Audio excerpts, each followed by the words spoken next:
Welcome. Revision lectures की series में immunology topic के अंतर्गत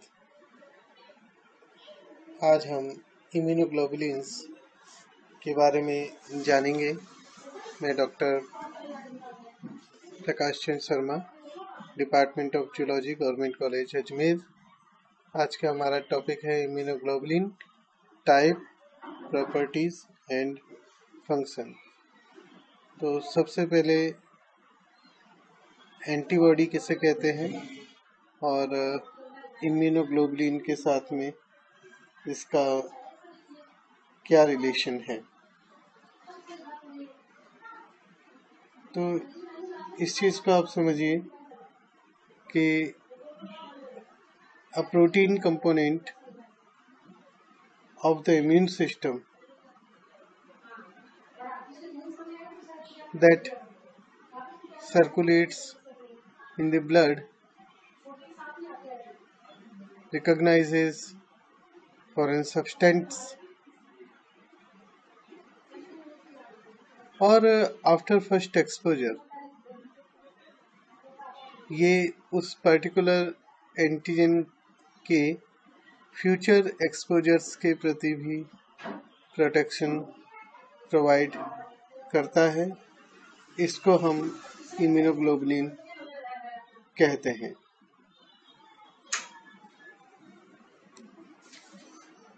इनका दूसरा नाम एंटीबॉडीज है। Antibodies actually secreted immunoglobulin molecules होते हैं जो कि मुख्य तौर पर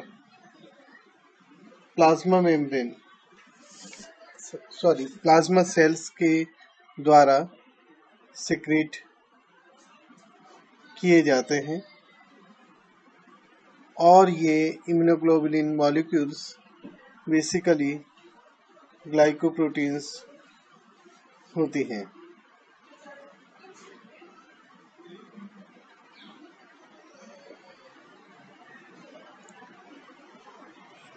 जब एक एंटीजन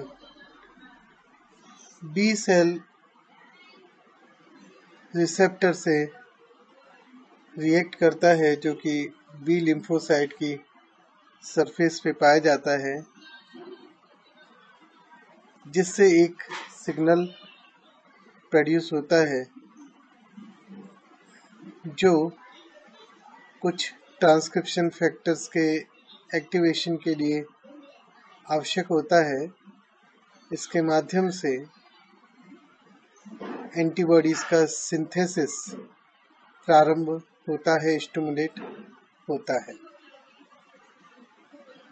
और निश्चित तौर पर ये जो सिग्नल है और ये स्टिमुलेशन है, ये उस पर्टिकुलर इम्यूनोजेन के प्रति बहुत स्पेसिफिक होता है। बी सेल्स के एक क्लोन से एक प्रकार का इम्यूनोग्लोबुलिन सिक्रीट होता है।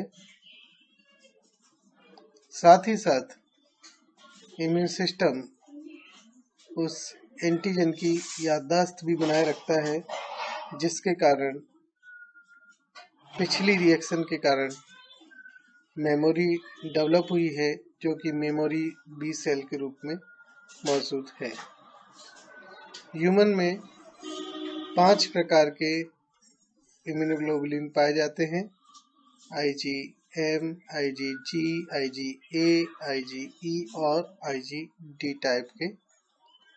प्रत्येक इम्यूनोग्लोबुलिन में 2 लाइट चेन मौजूद होती हैं, साथ ही 2 हेवी चेन मौजूद होती हैं। इस प्रकार से एक light heavy heavy light structural arrangement बनता है।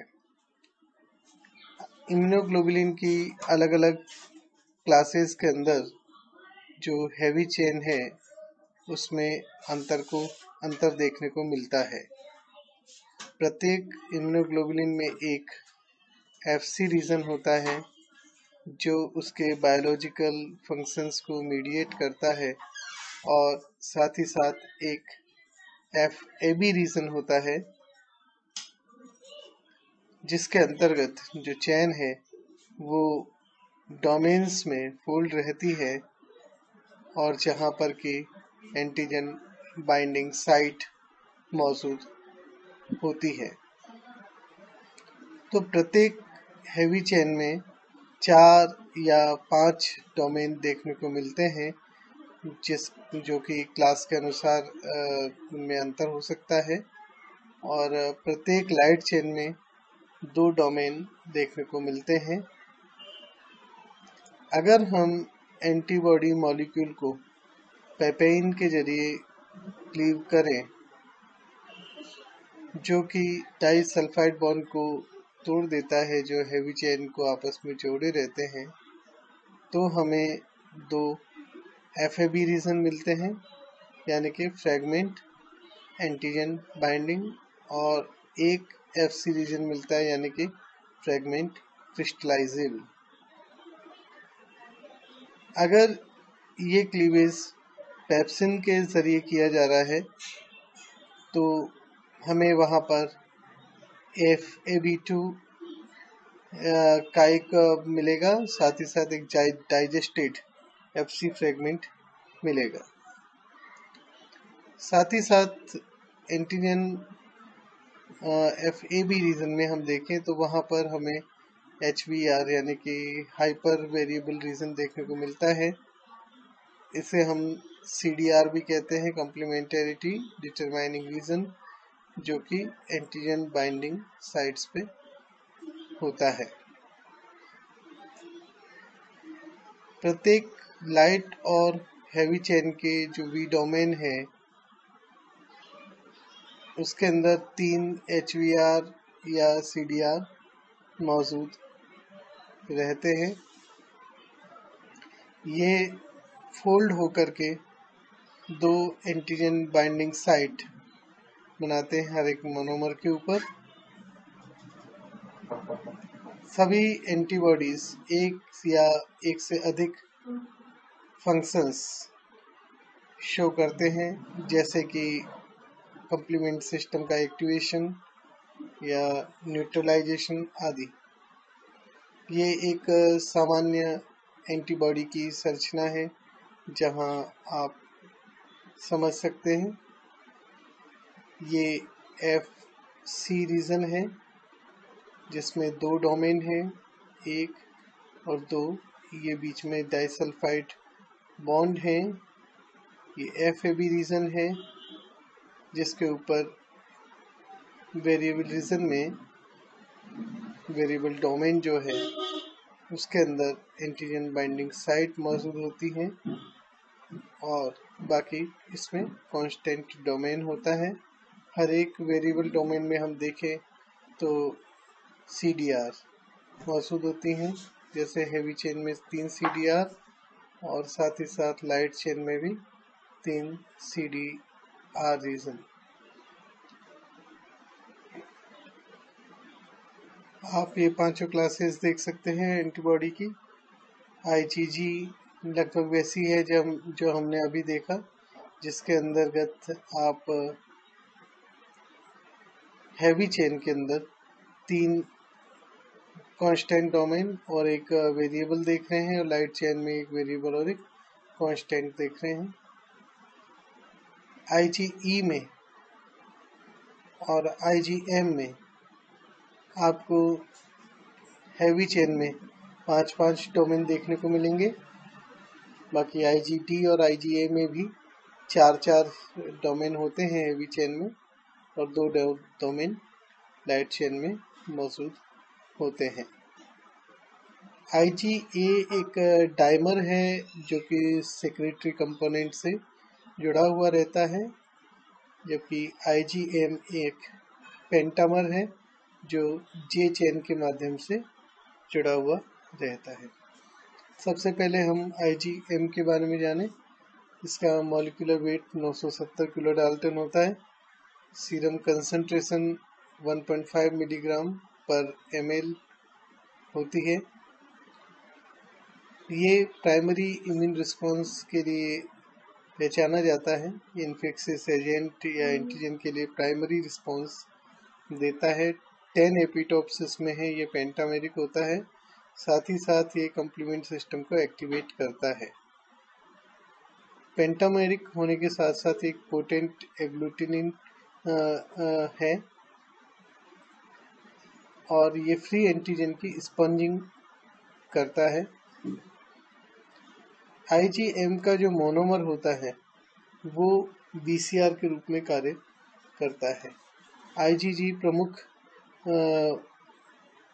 एंटीबॉडी है जो सेकेंडरी इम्यून रिस्पॉन्स में मोस्टली सिंथेसाइज होती है।